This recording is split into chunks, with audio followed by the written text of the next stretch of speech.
ગુજરાતમાં અને રાજસ્થાનમાં એક લોકકથા પ્રચલિત છે. ઈસરદાસ નામનો વ્યક્તિ ગામે ગામ જતો હતો. ત્યાં એક ગામમાં વેણુ નદી કિનારે એ રોકાયો. ત્યાં ગામમાં એક ગરીબ રાજપૂત સાંગાગોર હતો, એને ત્યાં રાત કરવા રોકાયો. બીજે દિવસે જ્યારે ઈસરદાસ આ ગામ છોડીને જતા હતા ત્યારે સાંગાએ તેમને એક ધાબળો ભેટમાં આપવાની ઈચ્છા વ્યક્ત કરી. ઈસરદાસે તેને કીધું કે એ થોડા દિવસ પછી પાછા ગામમાં આવશે ત્યારે એ સાંગા પાસેથી આ ધાબળો લેશે. આ દરમિયાન સાંગા પોતાના જે પશુઓ લઈને ચરાવવા જતો તો ત્યારે એ વેણુ નદી પર આવ્યો અને પાર કરી રહ્યો હતો. ત્યારે તે નદીમાં ખૂબ જ મોટું પૂર આવ્યું અને સાંગા અને એના પશુઓ એમાં ડૂબી ગયા. આજુબાજુ કિનારા પર ઊભેલા વ્યક્તિઓએ પણ જોયું. થોડા દિવસો થયા. ઈસરદાસ એમના કયા મુજબ સાંગાને ઘેર પહોંચ્યા. સાંગાની માએ એમના માટે ભોજન કર્યું, પણ ઈસરદાસે પૂછ્યું, સાંગા ક્યાં? હું તેના વિના ભોજન નહીં કરું. આ સાંભળીને વ્યથાથી ભરેલી સાંગાની મા ત્યાં રડવા લાગી. અંતે તેણે એના પુત્ર સાથે નદી પર બનેલી આખી દુર્ઘટનાનું વર્ણન કર્યું. આ સાંભળીને ઈસરદાસ સાંગા જ્યાં ડૂબી ગયા હતા તે સ્થળે જવા માટે માંગણી કરી અને ત્યાં જઈને ઊભા રહ્યા. ઈસરદાસે વેણુ નદીના ક્રોસિંગ પર પોઈન્ટ પર પહોંચ્યા અને સાંગાથી મોટેથી બોલાવવા લાગ્યા. ત્યાં એકઠા થયેલા લોકોએ સાંગાને જવાબ આપતા સાંભળ્યું કે તે આવી રહ્યો છે, ને થોડી વારમાં સાંગા તેના પ્રાણીઓ સાથે પાણીમાંથી જીવતો બહાર આવ્યો. તેને ઘેર ગયો અને તે ઈસરદાસ સાથે જન્મ્યા.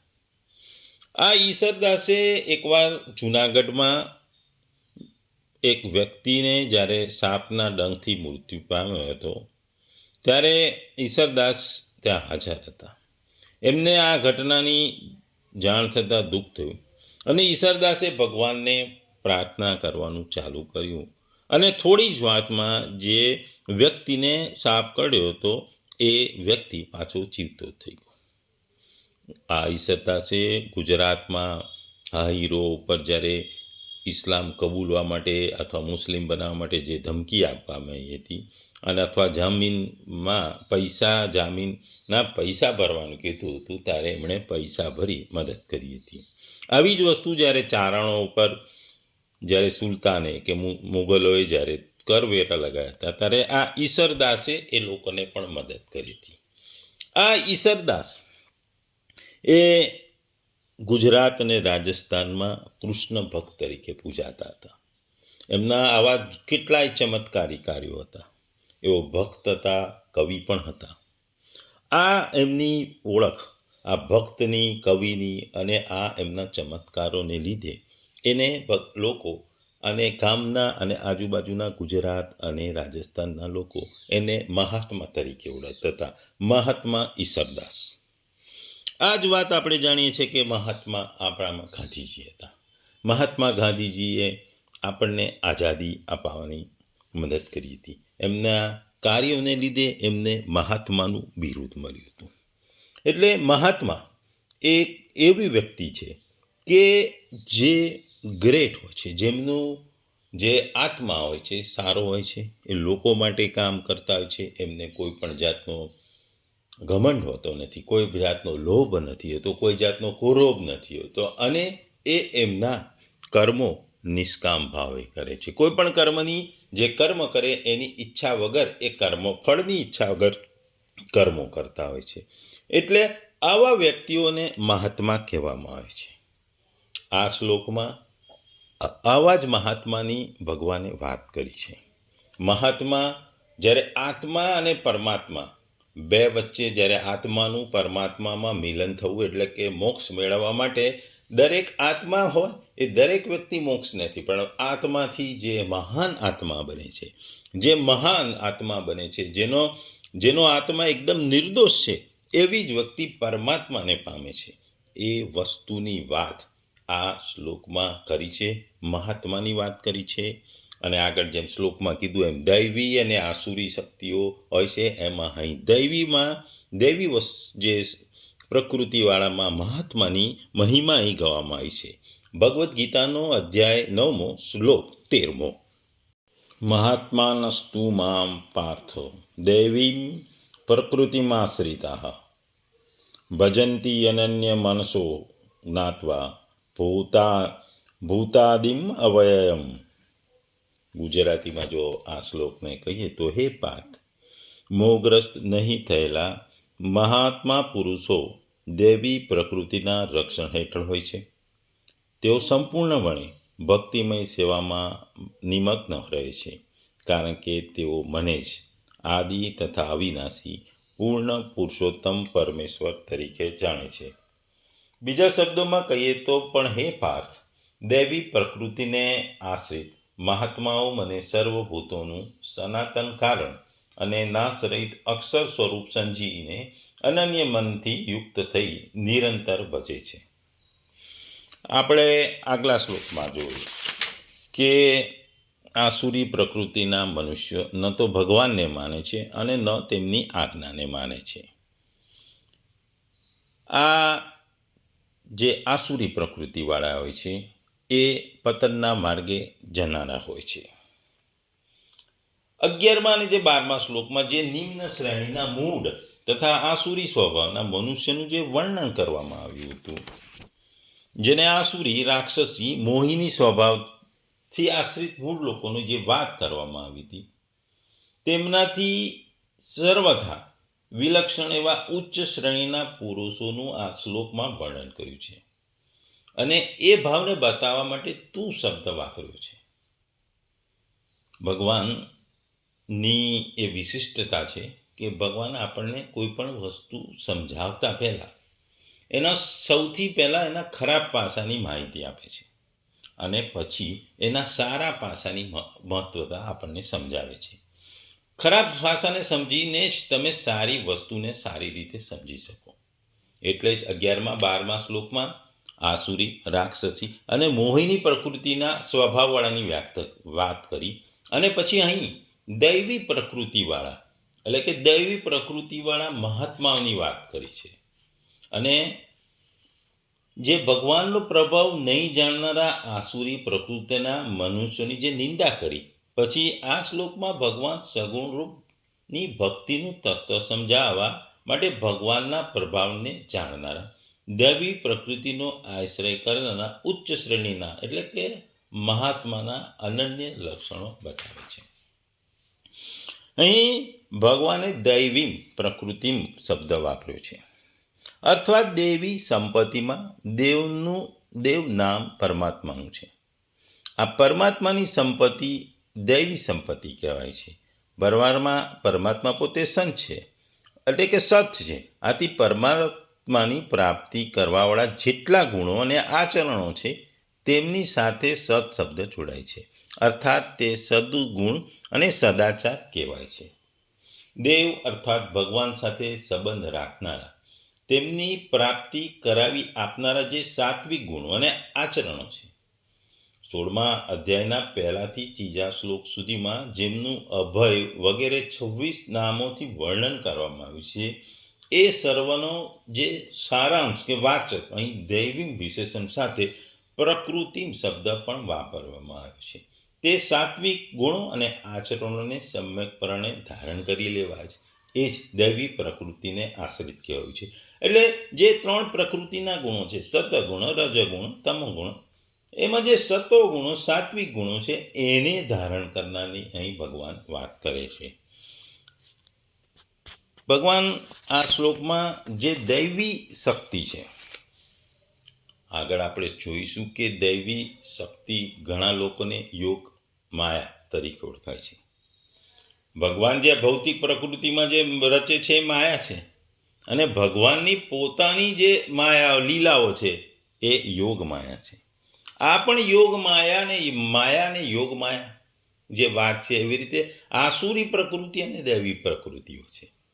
પહેલી તો ભગવાનની પોતાની પ્રકૃતિ છે, જેને આપણે યોગ માયા કહીએ છીએ, અને જે ભગવાને ઉત્પન્ન કરેલી પ્રકૃતિ છે એ માયા છે.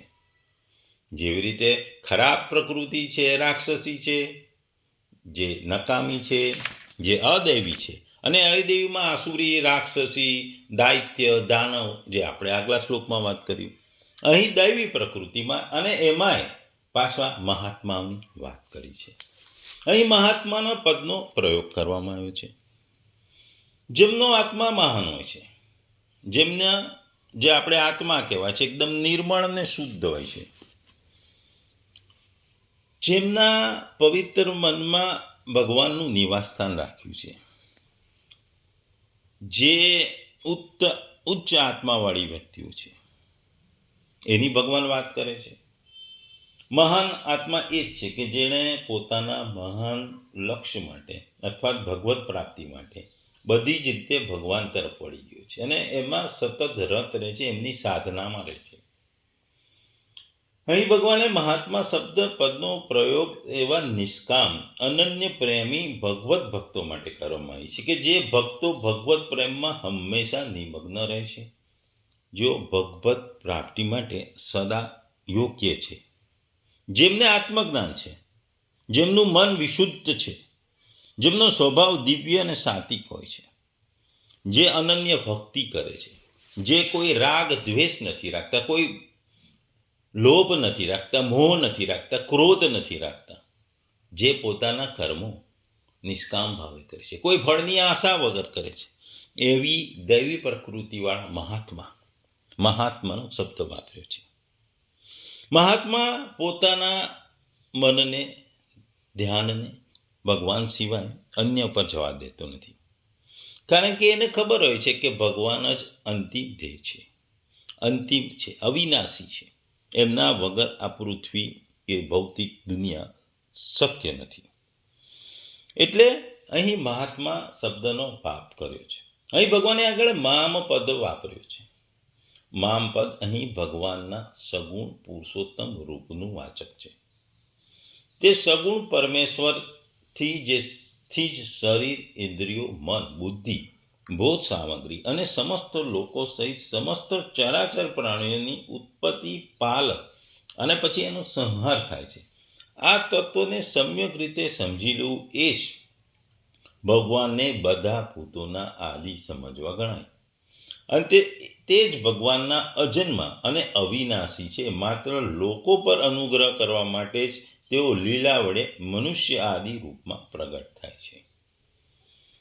ભગવાને જ્ઞાત્વા ભૂતાદિમ અવયમ એનું અર્થ બીજું પણ કરે છે કે પ્રાણીઓનું ઉત્પત્તિ સ્થાન અને અવિનાશી એવા મને જાણ, એટલે કે મને જાણ.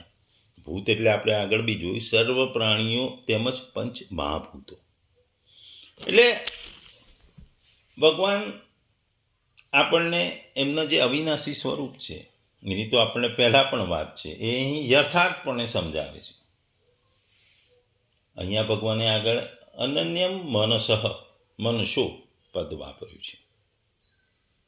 આ પદનો કહેવાનો કે જેમનું મન છે, જેમનું મન ભગવાન સિવાય અનન્ય કોઈ પણ વસ્તુમાં રમતું નથી, જેમને ભગવાનનો ક્ષણ માત્રનો વિયોગ પણ અસહ્ય છે, તેવા ભગવાનના અનન્ય પ્રેમીના ભક્તો માટે અહીં આ પદ અનન્ય મનસઃ પદ વાપર્યું છે. આવા ભક્તો માટે આગામી જે 14મા અધ્યાયના અને 10મા અધ્યાયમાં પણ એના નિરંતર જેઓ ભગવાનને ભજતા રહે છે એની વાત કરી છે. એટલે આના પછીના જે 14મા શ્લોક છે અને 10મા અધ્યાયમાં 9મા શ્લોકમાં પણ આ જ વાતને ફરીથી કહેવામાં આવી છે. ટૂંકમાં ભગવાન આપણને દૈવી શક્તિની વાત કરે છે, મહાત્માની વાત કરે છે. આ બે વસ્તુનું મહત્વ અહીં સમજાવે છે. અનંત બ્રહ્માંડના જે છે એના બીજ ભગવાન જ છે, જે આપણે 7મા અધ્યાયમાં જોયું હતું. આ પ્રમાણે દ્રઢતાપૂર્વક માનવું એ જ ભગવાનને આદિ અને અવિનાશી જાણવું. દ્રઢ માન્યતા પર જાણવા બરાબર જ હોય છે, કારણ કે ભગવાન બધાના આદિ છે અને અવિનાશી છે. ટૂંકમાં ભગવાનના આ શ્લોક દ્વારા મહાત્માની મહત્વતા સમજાવે છે, દૈવી શક્તિની મહત્વતા સમજાવે છે. કારણ કે મનુષ્ય દૈવી ગુણોને પોતાના બળથી પ્રાપ્ત કરે છે, પોતાના કર્મોથી પ્રાપ્ત કરે છે અને પોતાની વર્તનથી પ્રાપ્ત કરે છે. પ્રકૃતિના 3 ગુણોમાં જે સત્વગુણ છે એની માત્રા આ મહાત્મામાં વધારે હોય છે. અને આ મહાત્મા એટલે કે દૈવી ગુણોની વાત કરે છે. દૈવી શક્તિથી મહાત્મા બનાય છે અને મહાત્માથી તમે આત્માને પરમાત્મા સાથે જોડી રહ્યો છો. આત્માને પરમાત્મા સાથે જોડવાને, આત્માને પરમાત્મામાં વિલીન થવા માટે, એટલે કે માણસના મોક્ષ માટે મહાત્મા એ સીડીનું એ પગથિયું છે. આત્મા દરેક છે એ આત્મામાં સૌથી વિશિષ્ટ જે નિર્મળ આત્મા છે, જે ભગવાનમાં જ રચ્યો છે એવો આત્મા, એટલે કે મહાન આત્મા, એટલે મહાત્મા.